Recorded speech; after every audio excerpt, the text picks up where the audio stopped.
Hello, আসসালামু আলাইকুম ভাই বোনেরা, কেমন আছেন? আশা করি ভালো আছেন। আজকে আমি মজাদার একটা রেসিপি নিয়ে আসলাম। কড়াইতে তেল ঢেলে দিলাম। এখন পেঁয়াজ কুচি দিয়ে দিব। সেই মজাদার রেসিপিটা হলো কাচকি শুটকি দিয়ে আলুর চচ্চড়ি রান্না করব। যারা শুটকি পছন্দ করেন তাদের কাছে এই ধরনের রান্নাগুলো খুবই পছন্দ। আমার কাছে খুবই ভালো লাগে। তাই আমি সপ্তাহে একবার হলেও এই ধরনের শুটকি রান্নাগুলো খাইয়ে থাকি। তাই আমি এখন পেঁয়াজের সাথে রসুন কুচি দিয়ে দিয়েছি, কারণ রসুনটা ছেঁচে দিলে শুটকির স্বাদটা বেড়ে যায়। এখন দিয়ে দিলাম 1.5 চামচের মতন হলুদের গুঁড়া, আর 1.5 চামচের মতন মরিচের গুঁড়া, আর পরিমাণ মতন লবণ দিয়ে মশলাটাকে আমি ভালো করে কষিয়ে নিব। এখন দিয়ে দিছি কাচকি শুটকিগুলো দিয়ে নেড়ে চেড়ে নিব। ভিডিওতে লাইক দিয়ে পুরো রান্নাটা দেখার অনুরোধ রইল।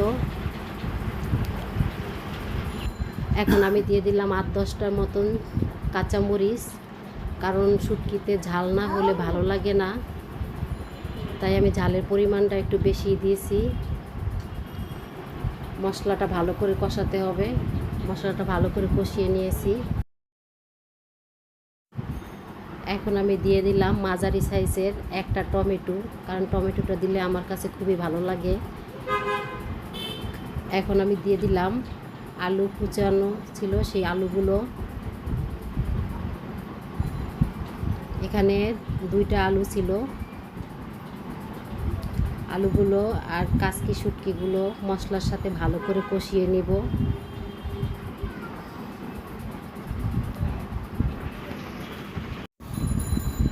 এভাবে কাচকি শুটকি রান্না করে খেয়ে দেখবেন, ভালো লাগবে সবার। শুটকি আর আলুটা ভালো করে কষিয়ে নিলাম। কষানো প্রায় শেষের দিকে। এখন আমি পরিমাণ মতন পানি দিয়ে দিব,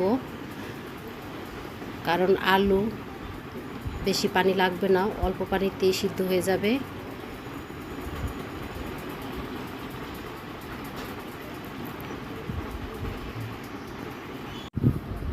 আপনারা আমার ভিডিওতে লাইক, কমেন্ট, শেয়ার করবেন এবং আমার চ্যানেলটি সাবস্ক্রাইব করবেন।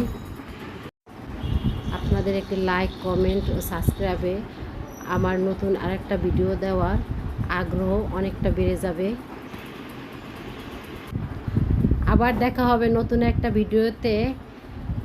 আসসালামু আলাইকুম।